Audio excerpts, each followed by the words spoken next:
Today's topic is a topic known as Zerø Trust. Zerø Trust. So we're going to do a brief overview of what is Zerø Trust today. So a little bit of what is this thing, a little bit of why should I care about it. This is my first time going over this topic. I actually started working on this topic quite a ways ago. In 2021, I started putting this this slide deck together, and I paused it just because life got busy, and I literally finished it within the last 60 minutes. So here we go. So this is not the way to do Zerø Trust, this slide deck here. This is not the way. From what I've learned and experienced, there is not one right way or even one right definition on Zerø Trust. That what we have today is my review and my assessment of three credible organizations on Zerø Trust and their recommendations, along with my real-world commentary. We aren't going to get into the technical details of implementation today, but you will have links to find deeper details from credible orgs. And who are these credible organizations, you might be asking? So who did I refer to as I was learning? The expert sources here are the NSA, the National Institute of Standards and Technologies. Oh my gosh, I'm losing my mind there. NIST, and Microsoft. Why did I choose these three? Well, I was doing research in 2021 on Zerø Trust, and I came to land on the fact that NSA had just published a thoughtful piece on this. NIST had recently published a special publication, which you can see on the screen there, and Microsoft. Microsoft had some good topics on this as well, and it just so happened the shop that I was working with was a very strong Microsoft shop, so keep that in mind if you may be saying, but hey, I use Okta. Okta has really good guidance on this as well. I just happen to be using Microsoft technology, so I wanted to see what does Microsoft think about this. So just keep that in mind as we go through the information here today. So we'll get through these details, but those are our trusted sources here, our credible sources, our expert sources. So my friends, let's get into it. I'm going to have some slides here. Some of them are going to be wall of words. Some of them are going to be visual. I'm not the person who generally reads my slides, but I do have my own separate notes. And let's talk about some of the modern challenges. Most of the challenges I gathered here were actually from the NSA Zerø Trust security model in a section called Falling Behind. I found this really interesting. So today's IT landscape is empowered by a connected world that is more susceptible to malicious activity due to its connectedness, user diversity, wealth of devices, and globally distributed applications and services. Systems and users require simple and secure methods of connecting and interacting with organizational resources while also keeping malicious actors at bay. The increasing complexity of current and emerging cloud, multi-cloud, and hybrid network environments, combined with the rapidly escalating and evolving nature of adversary threats, has exposed the lack of effectiveness of traditional network cybersecurity defenses. Traditional perimeter-based network defenses with multiple layers of disjointed security technologies have proven themselves to be unable to meet the cybersecurity needs due to the current threat environment. Contemporary threat actors, from cybercriminals to nation-state actors, have become more persistent, more stealthy, and more subtle. Thus, they demonstrate an ability to penetrate network perimeter defenses with regularity. These threat actors, as well as insider threat actors, have succeeded in leveraging their access to endanger and inflict harm on national and economic security. Even the most skilled cybersecurity professionals are challenged when defending dispersed enterprise networks from ever more sophisticated cyber threats. Organizations need a better way to secure their infrastructure and provide a unified yet granular access control to data, services, applications, and infrastructure. Well, thank you, NSA, for that overview of our current challenges. And Microsoft has a take on it here, and here's a whole slew of visual from our friends over at Microsoft. Data breaches cost a whole lot of money. Like average data breach, $4+ million. Since September 2021, the number of password attacks have gone up from 579 per second to over 1,200. Just massive growth. You can read all the things here. I don't need to read it all here. These are kind of Microsoft's arguments of why we need to do Zero Trust and why do we need to do it now. Things are getting more expensive. Attacks are happening more frequently. The numbers of concerns are raising at a rapid rate.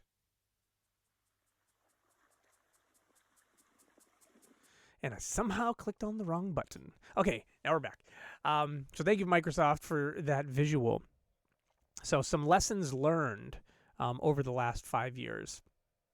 1, improve user experience and productivity with Zero Trust. So Zero Trust enabled users to safely work from home, enable new devices from anywhere, hold secure meetings, and achieve new levels of productivity. Successful Zero Trust deployments use all available telemetry to prioritize user experience and business enablement and more effectively delegate responsibilities to the right level of the organization. These organizations further empower users and admins with automatic protection and security insights that allow them to execute with confidence and agility. A Zero Trust approach empowers people to work productively and securely when, where, and how they want. Okay. Number 2, recent nation-state attacks demonstrate that attackers will exploit any vulnerability. In our observations, and this is coming from Microsoft, in our observations, the organizations that fared best against such attacks had embraced Zero Trust strategies broadly. These organizations began with a full inventory and assessment of resources across on-premises and cloud environments, prioritizing protections based on their relative importance to the business. This was coupled with verifying and protecting all aspects of their digital estate, including all human and non-human identities, endpoint platforms, networks, microservices, virtual machines, and workloads. Implementing Zero Trust requires a comprehensive vision and plan, prioritizing milestones based on the most important assets first.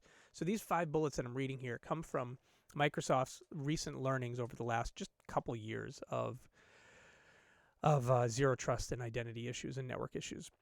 Number 3, integrate verification and controls across security pillars. Attackers exploit gaps exposed by siloed programs and processes to prevent incursions, end-to-end visibility, and control access. The security estate is critical. Controlled access to the security estate is critical. Organizations with separate tools to monitor individual aspects like network, internet access, and internet triage will lack a complete view of their estate. Integrating controls and telemetry across security pillars enables organizations to apply unified policies and enforce them consistently, resulting in a more robust security policy. Unifying strategy and security policy with Zero Trust breaks down siloed IT teams and enable better visibility and protection across the IT stack. Number 4 is monitor your security posture with strong governance. Strong governance is directly linked to the performance of Zero Trust initiatives. Organizations with advanced strategies verify business security assertions by regularly validating technical security assertions like, is this device registered, or is that data confidential? The best Zero Trust strategies are founded on governance models that ensure the integrity of data to drive continuous assessment and improvement. Analyzing these productivity and security signals also helps evaluate security culture, identifying areas for improvement or best practices. Enforcing strong governance with a Zero Trust approach includes validating business assertions, assessing security posture, and understanding the impact of the security culture. And the 5th lesson learned that Microsoft mentions in their report here is automate to simplify and strengthen your security posture. Automation is critical to a robust and sustainable security program. The best Zero Trust deployments automate routine tasks like resource provisioning, access reviews, and attestation. These organizations use machine learning and AI in threat protection tactics like security automation and orchestration to defend themselves, enabling them to build back infrastructure quickly after an attack. Given the inundation of threat notifications and alerts hitting the SOC today, automation is critical to managing the digital environment at the speed and scale needed to keep up with today's attacks. A Zero Trust approach prioritizes routine task automation, reducing manual efforts so security teams can focus on critical threats. Now, talking about the way forward, and this came from a few different areas, but much of this I pulled from the NSA's Zero Trust security model. Right, so a way forward is focusing around modern cybersecurity strategy.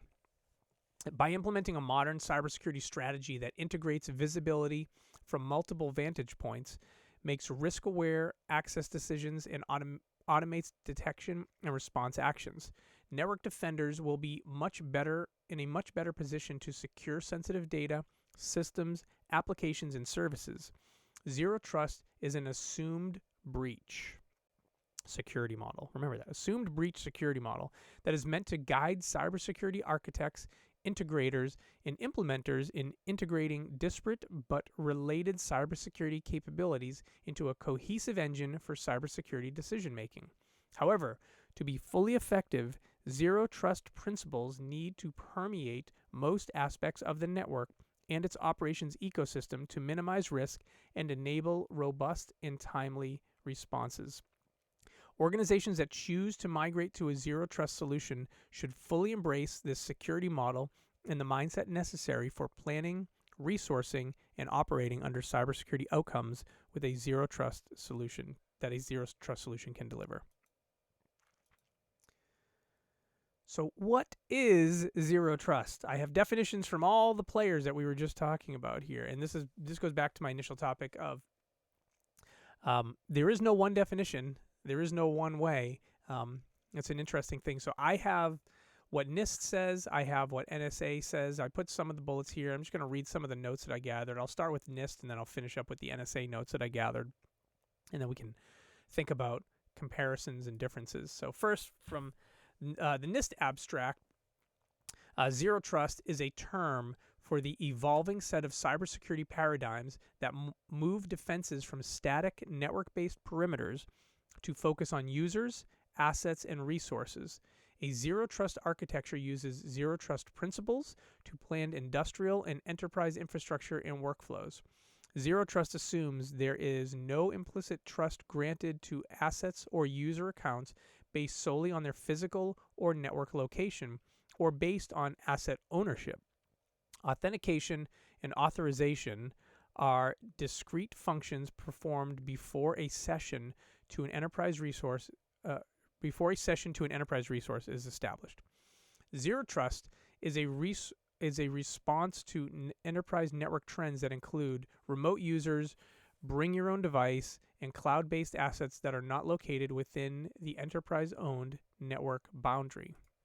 Zero Trust focuses on protecting resources like assets, services, workflows, network accounts, etc., not network segments, as the network location is no longer seen as the prime component to the security posture of the resource. This document contains an abstract definition of Zero Trust architecture and gives general deployment models, blah, blah, blah, blah, blah, blah. Okay, cool. Neat. Hey, welcome in. Welcome in. Okay, so what did the NSA have to say? So that was what NIST was saying on Zero Trust architecture. So from NSA's perspective, let's hear their difference. So Zero Trust is a security model, a set of system design principles, and a coordinated cybersecurity and system management strategy based on an acknowledgement that threats exist both inside and outside traditional network boundaries. Zero Trust repeatedly questions the premise that users, devices, and network components should be implicitly trusted based on their location within the network.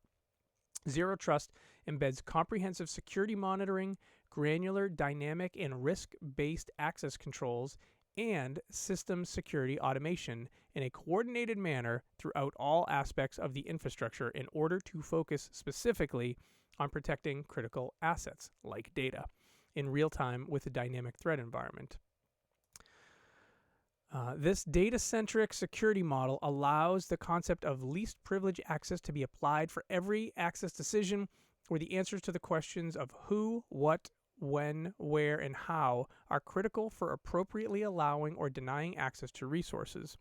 NSA strongly recommends that the Zerø Trust security model is considered for critical networks to include the national security systems, the DoD networks, and the defense industrial base systems. Integrating these principles within certain environments, especially within large enterprises, can become complicated. To address these challenges, NSA's developed additional guidance to organize, guide, and simplify the Zerø Trust design approach. Whew, a lot of words. So we heard what NIST said. We heard what NSA has to say. They're not the same, but there's a lot of similarities. The old network model, put a firewall around the building and you're all good, is long gone. Okay.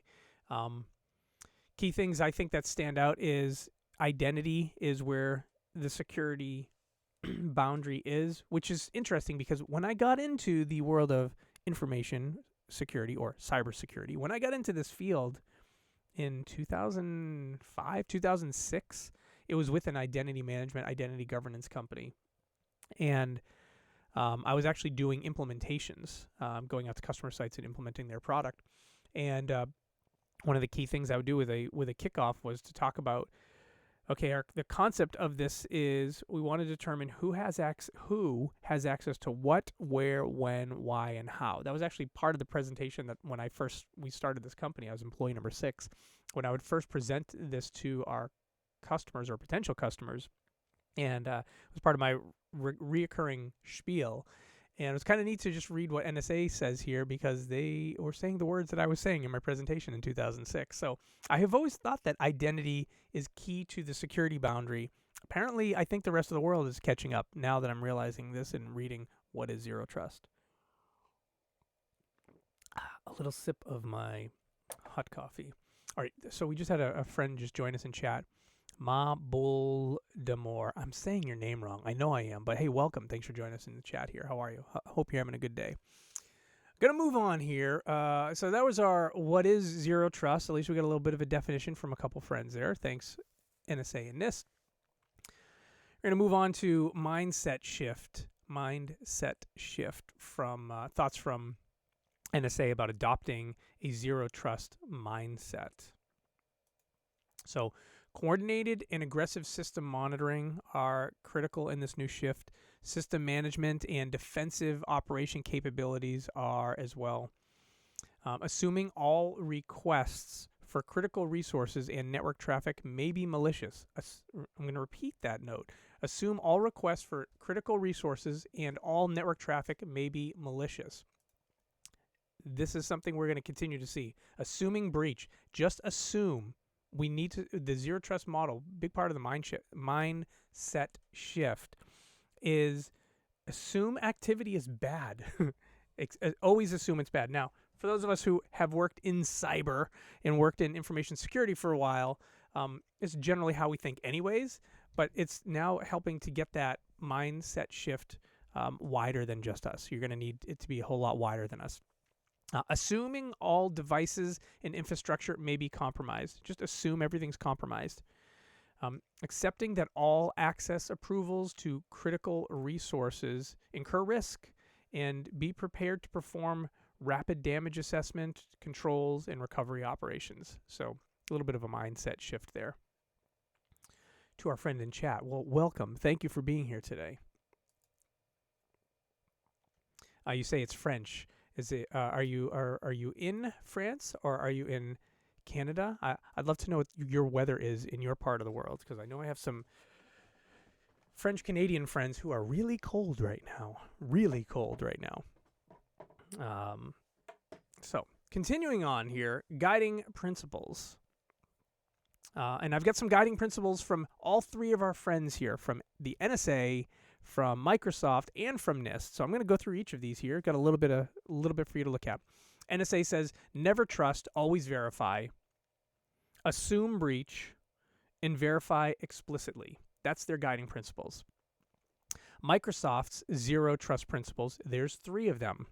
Let's hear these 3 and notice similarities. 1, verify explicitly. Always authenticate and authorize based on all available data points, including user identity, location, device health, service or workload, data classification, and anomalies. Number 2 from Microsoft is use least privileged access. Limit user access with just-in-time or just-enough access. I'm familiar with JIT, just-in-time, but I've never actually heard just-enough access before, not as an acronym. But let me finish what Microsoft says here. Limit user access with just-in-time and just-enough access, risk-based adaptive policies, and data protection to protect both data and productivity. So this is cool for me reading this because I am thinking about when I got into identity. 17 years ago, I got into identity security. And one of the things that I would say, and I still to this day say it, another one of the things when I was at that identity company, we're just getting it off the ground, was here's what I want your users to be able to do. I want you to have all the access to do your job. Every bit of access you need to do your job, all of it. But I don't want you to have an ounce more than you need to do your job. So I don't, the model of least privilege, right? I want you to have every bit of access, but nothing more. So let's learn exactly what you need to do your job and nothing more. And users say, but just give me all the access. That way I don't have to think about it for the future. Like, that's not the least privilege. That's most privilege, I guess. And then we're going to come up with a model that when you need more access, that we can give it to you quickly. That sounds like not only just in time, but the just enough access is what I would preach. JEA, I've never used that acronym before today, but JIT I have. That's kind of cool. Okay, third bullet from Microsoft here says assume breach, which also the NSA said.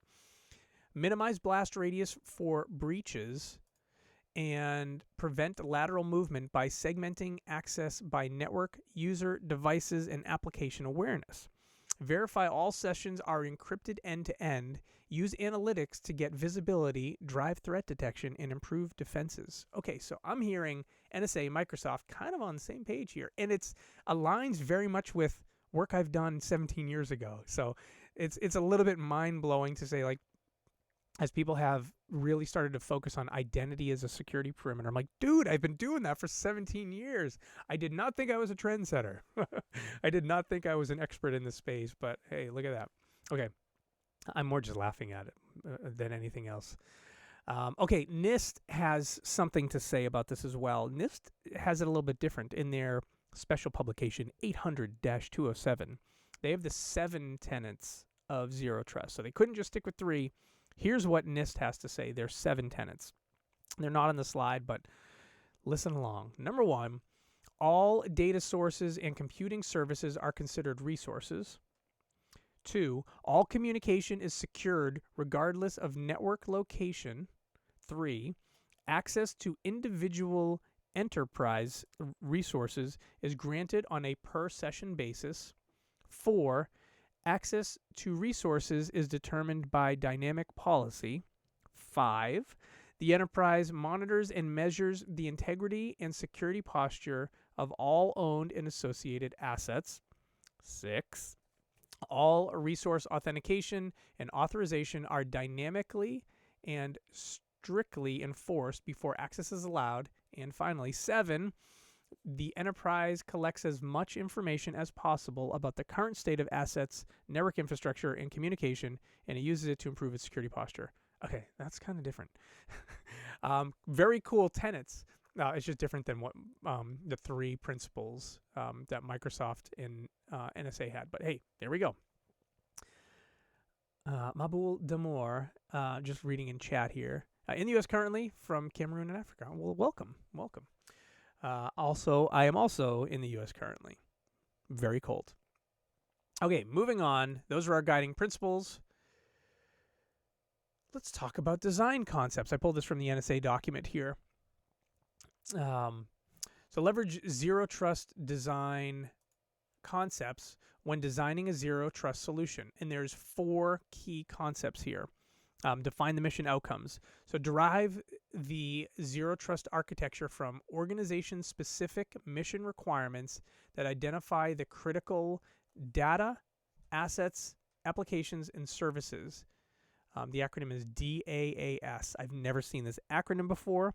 Data, assets, applications, and services. Okay, so remember that. It's not big D, little a, big S, like data as a service, which is the first thing I think of. If I say DAAS, I'm thinking data as a service, because I'm sure that will be a thing if it isn't already. But no, this acronym is data, assets, applications, services. Second bullet from NSA says, architect from the inside out. First, focus on protecting critical DAS. Second, secure all paths to access them. I can't use DAS because the A in the A is as a in everything. Platform as a service, infrastructure as a service, software as a service. DAAS, data, assets, applications, services. It's going to drive me crazy. Third bullet, determine who, what needs access to the data, assets, applications, and services to create access control policies. Create security policies and apply them consistently across all environments, your LAN, your WAN, your endpoints, your perimeter, mobile, etc. And finally, the fourth bullet here, inspect and log all traffic before acting. Establish full visibility of all activity across all layers from endpoints in the network to enable analytics that can detect suspicious activity. All right, so design concepts. So you got to think about your mission outcomes. So think about your business. Think about the business you're trying to run. Where does data live? Where do you have stuff running? Architect from the inside out, not the outside in. I think that is kind of like flipping the model on its head from what we've learned years ago, which was the idea of put a firewall up on the outside to protect the inside. So complete reverse on that. And then the third bullet, determining who needs access to what. Well, we've kind of been talking about that. And then the fourth bullet, inspect all traffic. So there's, your SIM and your SOC monitoring. Monitor everything before you allow it to happen. So that's interesting. Okay, I'm going to move on. We're going to get into building into the organization. 6 elements of Zero Trust into building this into the organization. I pulled this from Microsoft. So you have a pretty visual there. And let me talk about what the 6 elements are according to Microsoft. Identities, devices, applications, data, infrastructure, and networks. We'll talk about identities. So whether they represent people, services, or IoT devices, define the Zero Trust control plane. When an identity attempts to access a resource, we need to verify that identity with strong authentication, ensure access is compliant and typical for that identity, and follows least privilege access principles. And identities is number 1 here. And I do believe identities is truly the number 1 thing when it comes to Zero Trust. We're going to focus on identities first. We're going to focus on everything, but we're focusing on identities first in this model. This is how I have thought of Zero Trust over the last few years. Number 2, devices. Once an identity has been granted access to a resource, data can flow to a variety of different places, from IoT devices to smartphones, BYOD to partner-managed devices, and on-premise workloads to cloud-hosted servers. This diversity creates a massive attack surface area, requiring we monitor and enforce device health and compliance for secure access. So this is talking about your endpoints, like your devices, and how to come up with a thoughtful strategy on every device. And so if I'm thinking about this for a second, real world scenario, right? If I, when I think about devices, the easy button is just to say, let's get, in the old days, our antivirus tool, or in the current days, let's get our endpoint security, my EDR tool, deployed on all endpoints. And as I see many friends' environments, they make sure everybody's Windows desktop or laptop or Mac laptop all have, their endpoint security tool and some centralized tool monitoring for that. And they're like, cool, yo, bro, we're done. Some may even be thoughtful enough of saying, maybe I'll throw some endpoint scanning tools in some of our like AWS servers, our hosted servers. But then the question's like, yeah, but what about like your Kubernetes stuff? how are you monitoring your containers, man? What are you doing about your stuff that lives on VMware? What are you doing over there? So, and what are you doing about those personally owned iPhones and Android devices that are able to connect to email? Are you doing anything, right? So, there's that thought of, I think a lot of us have been kind of like turning a blind eye to devices where we say, yeah, well, we get devices covered, but we don't. I'm going to move on to the next item. Applications. The third item is applications. So applications and APIs provide the interface by which data is consumed. They may be legacy on-premises, lift and shifted to cloud workloads, or modern SaaS applications. Controls and technologies should be applied to discover shadow IT, ensure appropriate in-app permissions, gate access based on real-time analytics, monitor for abnormal behavior, control of user actions, and validate secure configuration options. This is also interesting. As I have seen in the last several years, many companies that I've worked with or worked close to have kind of gone to an approach of we're actually going to allow shadow IT. We're going to allow departments to bring in their own IT. I've seen this in a couple organizations where the model is allowing the departments to determine what technologies they want to bring in. And so it's kind of like yes, we are now allowing shadow IT, which I don't know how you do Zerø Trust and allow that, right? It's because someone's going to bring in their IT, and your security model, your Zerø Trust model, is going to immediately block all of that by default. So, terrible user experience in there. So there's, again, part of the mindset shift you need to bring up to your leadership. Moving on to the next one, data. Ultimately, security teams are focused on protecting data. Where possible, data should remain safe, even if it leaves a device's apps, infrastructure, and networks the organization controls. Data should be classified, labeled, and encrypted, and access restricted based on those attributes. That's so interesting, Microsoft, that in this they're saying ultimately security teams are focused on protecting data. Because I know some people who are security leaders, and they say our job is risk. Our job is risk identification and risk awareness. And when I hear people say that, I'm like, well, that doesn't align with what Microsoft says here, which is security teams are focused on protecting data. I do know many security teams that are focused on protecting stuff, and data being part of that stuff. So I'm not saying it's not all true, but I do believe different security teams are thinking their job is different. And so, if you're following this model of, ultimately the security team is here to protect the data. It's very different than, hey, we the security team are here to advise you on how to protect the data. If we are focused on protecting the data, and we are actually partially responsible or fully responsible on protecting the data, again, there's a mindset shift just in that statement there. Moving on to infrastructure. Infrastructure, whether on-premise services, cloud-based VMs, containers, microservices, represents a critical threat vector. Access for version, configuration, and JIT access to hardened defense use telemetry to detect attacks and anomalies, and automatically block and flag risky behavior and take protective actions. Yeah, okay. You got a lot of infrastructure. It's all over the place. You got to take it all into account. Like this kind of goes back to the concept of your security overview of knowing what your assets are, and your all of your infrastructure, cloud as well. Final item on this slide here is networks, and it states all data is ultimately accessed over network infrastructure. Networking controls can provide critical in-pipe controls to enhance visibility and help prevent attackers from moving laterally across the network. Networks should be segmented, including deeper in-network microsegmentation and real-time threat protection, end-to-end encryption, monitoring, and analytics should be employed. So we are not saying get rid of network segmentation here. We are saying networks should be segmented and have much deeper segmentation. So if you say, our network's pretty flat, you need to do some work.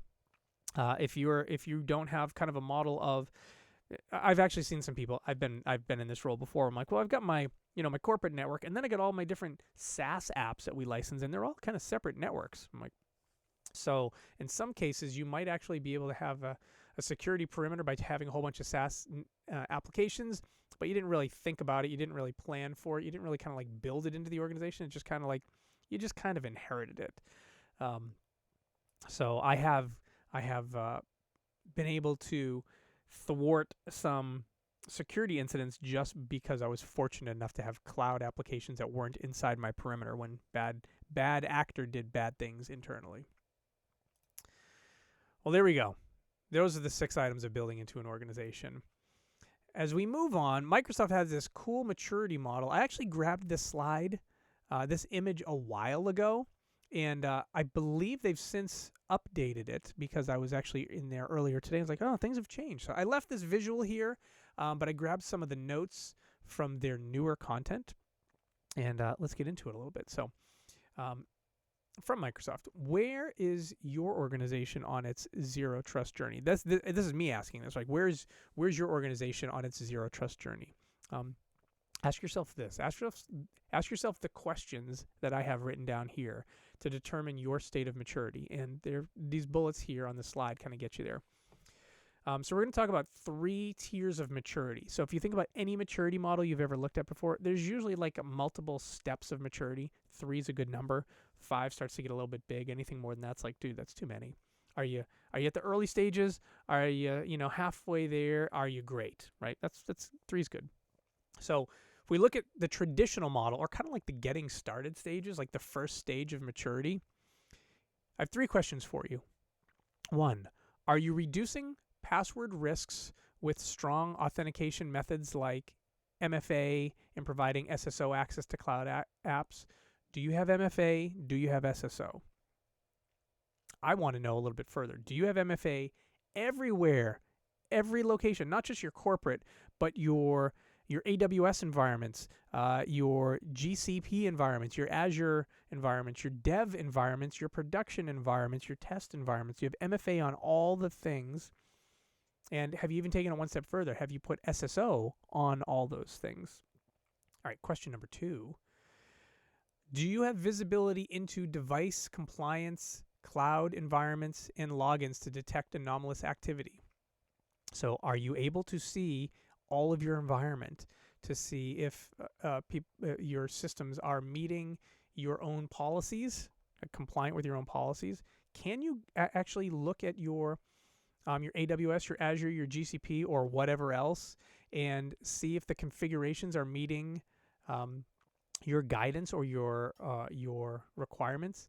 Can you actually look into container workloads and see where things are vulnerable, where there are risks? Okay, 3rd question. Yes, I know I have a lot of questions in every single question. 3rd question. Are your networks segmented to prevent unlimited lateral movement inside the firewall perimeter? So have you put any network segmentation in place that if, or I should say when, bad guy or bad girl gets into your network, they are put in a box and they can't get out of that box? For example, bad guy comes into, let's say like they pop into Jenkins. I'm going to use Jenkins as an example. They pop into your developer's Jenkins environment. Can you keep them locked into Jenkins so they can't pivot out of Jenkins and over to Jira? So they can't pivot out of Jira over into Slack? Just throwing some examples out there. And yeah, by the way, this is not advanced stuff. This is the just getting started stuff. Those are the 3 questions that I pulled and kind of put together in here from what Microsoft says in the just getting started phase. So let's go a little advanced. You've done those things. You're like, yeah, I got all that. I've got a good story on all that. Maybe a great story. Step 2, like the middle step. Microsoft calls it advanced, but have you made significant progress? I got 3 questions here for you. Are you using real-time risk analytics to assess user behavior and device health to make smarter decisions? Like tools like UBA, User Behavior Analytics. And I think of, there are some really cool tools out there that do that. I will mention one that I've used in the past and recently, Rapid7. I'm wearing Rapid7 on my t-shirt today. Rapid7's SIM tool has really cool user behavior analytics built into it. CrowdStrike has some cool user behavior analytics into some of their tools as well. There's a lot of tools out there to do this. are you using one? Do you have it? Two, are you using it to actually monitor user behavior? Can you see which users are acting with weird behaviors or unusual behaviors or malicious behaviors? Or can you find a way to go reach out to your users and say, hey, what's going on? What are you doing? Hey, dude, what are you doing? Device health. Can you see how healthy your devices are? Are they patched? Are they secured? Are all the ports shut off? Is 443 the only thing enabled? Nothing else? Question number 2 in my myriad of questions that I just call one question. Question number 2 under the advanced section, making significant progress. Can you correlate security signals across multiple pillars to detect advanced threats and quickly take action? So are you able to pull information, get different signals from your cloud environment, from maybe a Windows server over here, and are you able to look at that information and pull two pieces of interesting information that in themselves may not be a security incident? They might just be some type of network event, and you can correlate those, say, wait, something isn't right here, right? Traditionally, strong SIM tools are really good for doing things like that. Okay, third question. Are you proactively finding and fixing vulnerabilities from misconfigurations and missing patches to reduce threat vectors, right? Do you have a vulnerability management tool is where I'll start. And if yes, do you have your Rapid7, your Tenable, your Qualys? CrowdStrike has a vulnerability management tool built into their capabilities. Like, there's a lot of them out there, right? Do you have a vulnerability management tool? Yes. Do you have it deployed? Yes. But do you have it deployed everywhere? Like, if you can't see the vulnerabilities on 100% of your assets, and I don't just mean your laptops and your servers, but like, your AWS Linux environments, your containerized servers, which are being deployed likely with vulnerabilities. Can you see your vulnerabilities, and are you doing something about it? Do you have a plan to patch your vulnerabilities? Are you taking it seriously? Do you have real SLAs, and are you following them? Or service level agreements, or service level, what's the SLO? What's the O? I always forget what the O stands for. People started to drop the A and move it to an O. Objectives, service level objectives. We want to patch our critical vulnerabilities within 24 hours, but we don't. So we'll call it an objective versus an agreement. Okay, those are the 3 questions I had for you for advanced. Following this Microsoft model, right above me here is the optimal section here, the most mature stage. So this is the 3rd level of maturity here. I have 3 questions for you on this.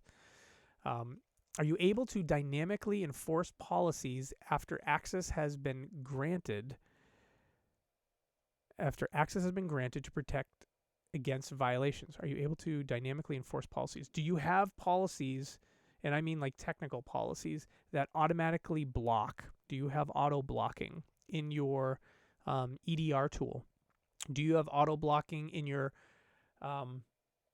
cloud security posture management tool? For example, someone decides, I'm going to make a public S3 bucket. People are still doing that, even though they know they shouldn't. Even though AWS changed the default, people still make public S3 buckets and put data in them. Do you have something blocking that from like a policy that, an engineer goes and deploys a public S3 bucket, and you have a tool that just says, nope, I shut it off automatically, and then I notify the security team, who's going to reach out to the engineer and say, hey, dude, what are you doing? Why'd you do that? Let's talk about it. Second question, is your environment protected using automated threat detection and response across security pillars to react more quickly to advanced threats? What are you doing for threat detection? Again, these types of things can be rolled into your cool EDR tools, NDR tools, etc., XDR tools. Third question, are you analyzing productivity and security signals to help drive user experience optimization through self-healing and actionable insights? I think I need to dig a little bit deeper into thoughts around this one here. But key things I hear as I'm reading this, drive user experience. Whoa, security and user experience in one sentence? That's not like peanut butter and chocolate. They don't generally go together. Security and user experience. What a thought. I would love the thought of security and user experience all in one. Self-healing and actionable insights. So, do you have advanced tooling that can fix problems for users so users don't have to think about it? Security and user experience. Whoa. Moving on, folks. That's what Microsoft says about the maturity model. It goes into a lot more detail around 8 different areas. Maybe I'll touch on this a little bit because I think it's worthwhile. I'd love to kind of like plant the seed here. So let me get into it a little bit. Again, it's got the 3 different approaches, kind of like the maturity model of like getting started, getting mature, and really mature, or they called it traditional, advanced, optimal. I like the idea of just getting started. We're halfway there. Whoa, living on a prayer. We made it there. So identities first, getting started. You get some stuff on screen here. I grabbed some things from the updated Microsoft guide. They have basically three bullets to think of from getting started from identity. Authentication using weak credentials. Do you have an authentication using weak credentials such as password, right? Is that something you have in place? Do you have passwords everywhere? Is it only passwords, right? Do you not have MFA? Cloud identity federates with on-premise system and some apps connected with a cloud identity provider. So are you using on-prem identity system? Are you using a cloud identity system? Are they federated? Are they working together? Third, manual provisioning, governance, and limited visibility into risk. Are you provisioning users manually? Like we create users when someone leaves a company, we manually offboard them. That's kind of the early stages of identity. As we start to get more advanced, authentication using strong authentication, such as MFA. Have you deployed MFA? And I think deploying MFA is one thing, but I think you should have a project called MFA All the Things. If you know me at any place I've ever worked, that's usually what I use, and I use the All the Things image, MFA All the Things. Sure, there's exceptions, but MFA All the Things. Second bullet, most apps are federated with cloud identity for authentication, authorization, provisioning, and deprovisioning. So you're starting to say, hey, most of the applications you have in your environment, that's a good starting point. How many applications do you have? If I was going to say most applications are federated, you should know how many apps you can say, so you can say most, right? That's actually a great example. What happens if you have an organization that has 583 applications that are being used in your environment? Do you know you have 583? Do you have a spreadsheet that tells you that? Or do you actually really have no clue how many applications are in place? So first of all, know how many applications you have, and then are they being federated with your identity system? Second bullet here under advanced identities, visibility into identity and session risk. So do you have any visibility into identity risk, session risk? Do you have anything that's given you any type of identity warnings or concerns? Again, user behavior. All right, and then the optimal under identity, authentication using passwordless and phishing-resistant methods. So there's steps beyond MFA and SSO, which is passwordless. Have you deployed passwordless anywhere? And if so, have you started to deploy it everywhere? And you start to get to the point where are you able to deploy phishing-resistant methods? For example, hardware tokens, YubiKeys. Second bullet. All apps are modern and federated with cloud identity for authentication, authorization, provisioning, and deprovisioning. So all apps are now federated. Everything's under your SSO. Finally, automated access reviews ensure proper management of group memberships, access to apps, and role assignments. So access reviews, we haven't talked about that at all before this. If you're doing anything from a compliance perspective, you likely need to do access reviews, and a lot of people do them on spreadsheets. But have you actually taken your access review capability and put some automations in there where access reviews will automatically, after a system is reviewed on a quarterly basis by the system owner, it says, hey, this person no longer needs access. Will that access review, it's not just a spreadsheet, but the access review results automatically take away that person's access. This is the stuff when we talk about super advanced or optimal. All right, endpoints, devices. 3 categories here as well, like just getting started, moving along, or advanced, and then optimal. Again, pulling this right from Microsoft's thoughts here. I'm thinking I'll just do 2 bullets on each of these because we're getting long in time here. But first off, of just getting started with your endpoints and your devices, on-premises management using basic endpoint protection. Do you have any type of endpoint protection, like AV type tools, EDR type tools, or at least something installed? Do you have Microsoft Defender up and running? Bullet number 2, configuration settings managed with group policy. Are you using group policies to manage basic configurations? Limited visibility into compliance. Do you have some visibility into your systems complying? Other parts of devices, we get a little bit more advanced in the advanced section. Do you have an MDM in place, mobile device management or mobile app management? Keeping an eye on your laptops and your smartphones, whether they're personally owned or company owned.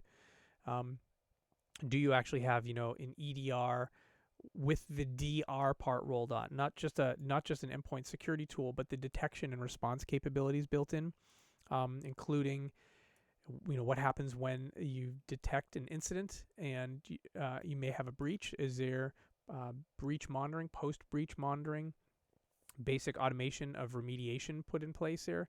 Are you automatically blocking anything? We'll go to the optimal state here, the fully mature state. Are you able to see your device health, the anti-malware status? Is your security constantly monitored and validated? Do you have 24/7 monitoring and validation of your devices? Is your endpoint protection and your EDR and your threat and vulnerability management posture all in place? Do you have it integrated with your EDR or your XDR solutions? Those types of things. Okay, looking into applications quickly. We'll start from low maturity, medium, and high again. From a low maturity perspective, do you know what your shadow IT risk looks like? Do you know what your critical apps are? Do you have some cloud apps that users are using, right? Kind of low maturity as we start to get a little bit more mature. Do you have on-premise apps that are internet facing? Are your cloud apps now configured for SSO? And as we get a whole lot more mature, are all your applications using a least privilege model? Do you have regular verification to ensure of that? Do you are all your applications designed with kind of a risk-based access, so that dynamic control, so you can use an application in certain locations? Do you have monitoring for all of your applications? How are you monitoring your Salesforce applications? How are you monitoring NetSuite? How are you monitoring Jira Cloud? How's your security team monitoring those tools? Are you monitoring those tools? And you may say, I don't know how. You can't monitoring those tools. And that's where you need to look at CSPM or SSPM, SaaS security posture management tools, cloud security posture management tools. More SSPM and CASB for your, how do I do Salesforce monitoring? How do I do Slack monitoring? How do I do Jira Cloud monitoring, etc. I'm moving on. There's another slide for infrastructure, network, and data. I'll put it up here for a second just to kind of get you started with what these are. And there's actually 2 other categories which I won't even put on a slide today. We'll talk about those in a moment. But think about infrastructure. Think about the different levels of maturity from an infrastructure perspective, from a network perspective, and from a data perspective. Right, from an infrastructure perspective. Are you managing permissions, kind of like the just getting started phase to, getting a little bit more mature? Are your workloads monitored and alerted for abnormal behavior? And the word workloads, if that's kind of a new word to you, that's talking about your container stuff in most cases. To the more mature infrastructure, are unauthorized deployments of infrastructure blocked and alert triggered, right? For example, if somebody decides I'm going to roll out a Kubernetes container without ever checking with security and getting it approved, do you have that automatically blocked? Someone who says, I'm going to go roll out an S3 bucket and has never got something approved, reviewed and approved. Do you have an auto block rule put in place? Like that's the kind of the infrastructure piece. Network, a couple examples from network and the 3 levels of maturity. Do you have, again, permissions, but they're all manually managed, right? Early network, everything's kind of manually done. As we get a little bit more mature, do you have some policy in place for managing your network? And I mean, not just written policy. Written policy is a starting point, but technical and policy. Do you have your Azure AD and with technical controls in place? Do you have your Okta with technical controls in place? As we get to the more advanced state from a network perspective, do you have adaptive access control in place? Right, I mean adaptive, like, this user is, in the People's Republic of Korea today. Oh, I'm not going to give them access. Or this user, needs this type of access. And I'm going to, automatically grant them access because they need access to this system that they don't normally have access in place. So do you have controls in place that can actually grant someone access when they need it quickly and then take that access away? There's things that are built right into Azure AD for your admin users where you actually don't have many admin users at all. In fact, you just elevate privileges when people need them and then you take those privileges away. There's a lot of direction around that as well. The last section here is on data. Same kind of concept, like a whole bunch of things to think about, as we just get started with data. Is data security kind of rule-based, and you have some keyword methods that are used to discover and classify sensitive data across some locations, apps, and services. So I'm asking you the question, are you doing any type of data classification? Are you able to discover your data and classify which ones have sensitive data? Just that's a starting point. So we get a little bit more mature. Are you doing continual discovery in correlation of signals using machine learning to identify data exfil risks? So do you have some tool in place that is monitoring for potential data exfil from maybe someone who left the company and decided, I'm going to download all the sales files? That's a real thing. Do you have something in place that's monitoring for that? As we get a whole lot more advanced, obviously it continues to grow from there. There are 2 other areas I don't even have on the slide here that Microsoft most recently added in. I won't even cover them today due to time, but they include threat protection maturity and policy enforcement maturity. So at a high level, threat protection maturity includes antivirus, EDR, XDR, and SIM. Kind of touched on that before, but just at a high level, like that's a whole new section. And then the policy enforcement maturity piece includes more technical enforcements and more access controls. So there's a whole lot more here. You can grab it from Microsoft's guide to Zerø Trust. So you can kind of like build out your own playbook of your maturity model if you choose to use the Microsoft model. I'm going to take a quick sip of coffee after all of those words, and then we're going to continue on here. Hope everyone's having a good Friday. And I thank you for those who are joining in real time on Twitch. If you have any questions, feel free to throw them into chat, any comments, or just want to say hi. I'll be sure to say hi back. I assure you of that. As we are talking about Zerø Trust, a brief overview of Zerø Trust through Death by Slides. We've got a little bit more to go here before we wrap up this section. My friends, I'm ready to get back at it. So as our next section here, as we are rounding the bend on our intro to Zerø Trust, is not without a risk to operations. And from the Microsoft guidance, Microsoft states, with the pervasive need for Zerø Trust concepts to be applied throughout the environment, scalability of the capabilities is essential.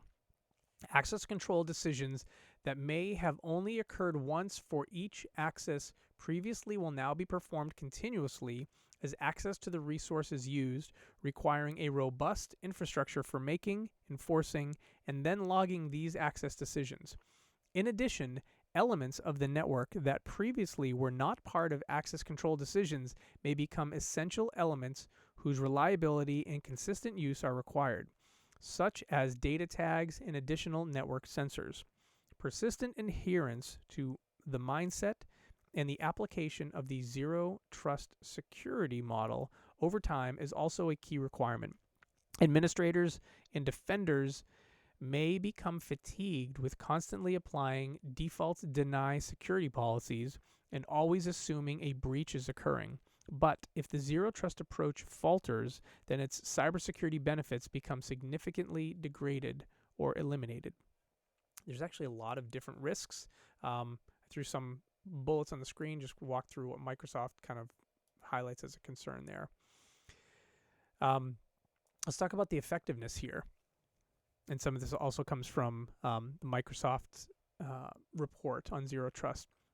When implementing Zero Trust in enterprise networks, several challenges may arise. Hold on one second here. There we go. Great. Yeah, so in the effectiveness slide here, so I was literally rereading the last slide. In the effectiveness slide here, Microsoft's we're talking about being fully effective to minimize risk, enable robust, timely response. You need zero trust principles and concepts to permeate most aspects of the network. So really the thought is you're not just applying zero trust on your Azure AD. You're not just applying zero trust on Okta. You have to think about your entire environment. So it is, again, I don't know why the slide just moved. I didn't tell it to move. But you need to be thinking about your entire network. And a real key piece here, the second line here on the slide, you need to talk to your CEO, right? You need to go all the way to the top leadership. So this is for, I'm now talking to the CISO audience here. You need to go talk to most likely your boss and your boss's boss, because if you're a CISO, you probably have a little C in your reporting to someone else, and your boss's boss is the CEO. But you need that support all the way at the top. You need your CEO to buy in on this concept, because you really truly need to apply it everywhere. And that's why bringing Zero Trust in as like a whole new design and a whole mind shift set is really important. So this is something you want to take either this presentation or some form of this presentation at an executive level and bring it up to the top. This presentation would be way too deep for your CEO, but you want to bring part of the concept of Zero Trust and get that support all the way from the CEO all the way down to all of your operators. You need people to really understand that this is a company-wide initiative and not just one cool little thing your IT team or your identity team or your security team wants to work on. It's not a cute initiative. It's not cute. It's big, big. One example of an attack, I pulled this from the NSA guide. There's actually a few examples of attacks, but I figured I'd throw one in here while we started to round the bend here and wrap things up. I'd like to see some either real-world examples or theoretical real-world examples. So you get a little visual here. Let me read some of the content here. Remote exploitation or insider threat is what we're looking at here. In this example, a malicious cyber actor compromises a user's device through an internet-based mobile code exploit, or the actor is an inside authorized user with malicious intentions. In a typical non-zero trust scenario, the actor uses the user's credentials, enumerates the network, escalates privileges, and moves laterally through the network to compromise vast stores of data and ultimately persist. In a zero trust network, the compromised user credentials and the device are already assumed to be malicious until proven otherwise. And the network is segmented, limiting both enumeration and lateral movement opportunities, while the malicious actor can authenticate as both the user. Hold on, I lost my spot here. While the malicious actor can authenticate as both the user and the device, access to data will be limited based on security policy, user role, and the user and device attributes.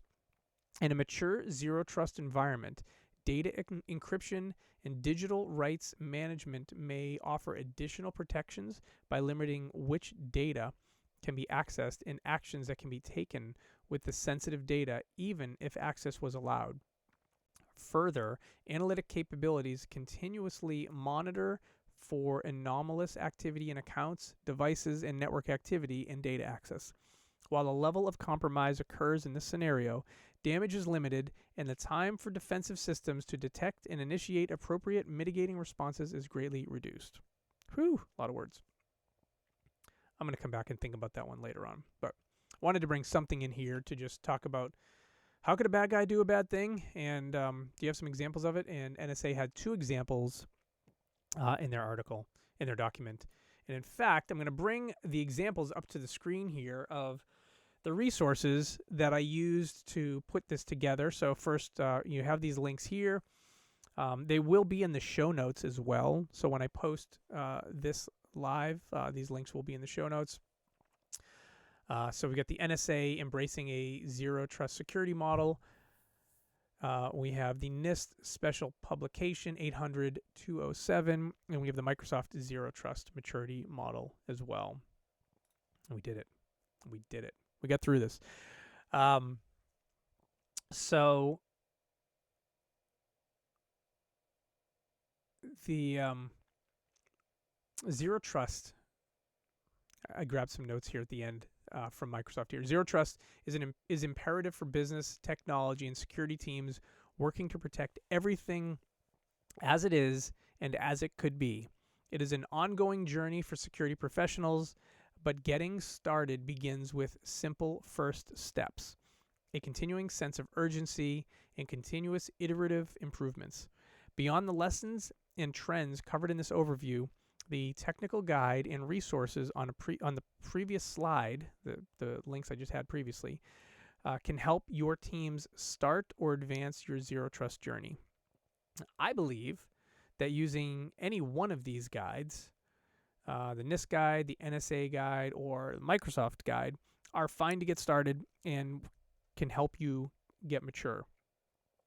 Okta also has their guide that aligns with their tools and recommendation approaches. The only reason I used Microsoft and didn't use Okta, when I started putting this slide deck together, I was closely aligned with a Microsoft shop. If I had put the slide deck together a couple years before that, I was closely aligned with an Okta shop. So that's why I was looking at Microsoft stuff when I put this together. But Okta also has a full, thoughtful guide, high-level overview, but also I think they have a deep dive on Zerø Trust, hopefully as deep as we covered today. So I thought it was good information. I'm glad you joined our Death by Slides today.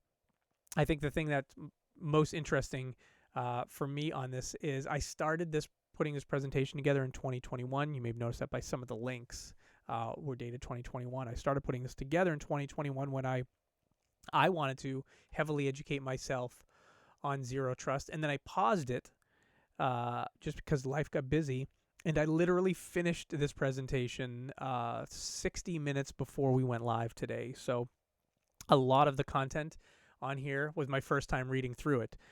So I love bringing things that as I am learning them, I'm sharing them with you. And if you find something interesting, very cool. A couple notes I put on the bottom of the slide here. If you can always reach out to me at these places. You get links to all of the previous shows at cybersecuritygrowth.com/blog. That'll get you all of the articles I've ever written, all of the webinars I've ever been on, and all the podcasts and webcasts that I've published. But we're not done yet. We're just done with Death by Slides for today, which I know is the meat of this show. And I appreciate the thank you in chat. Maboul d'amour. I'm going to go look that up. My French is terrible, but I'm going to look it up after this.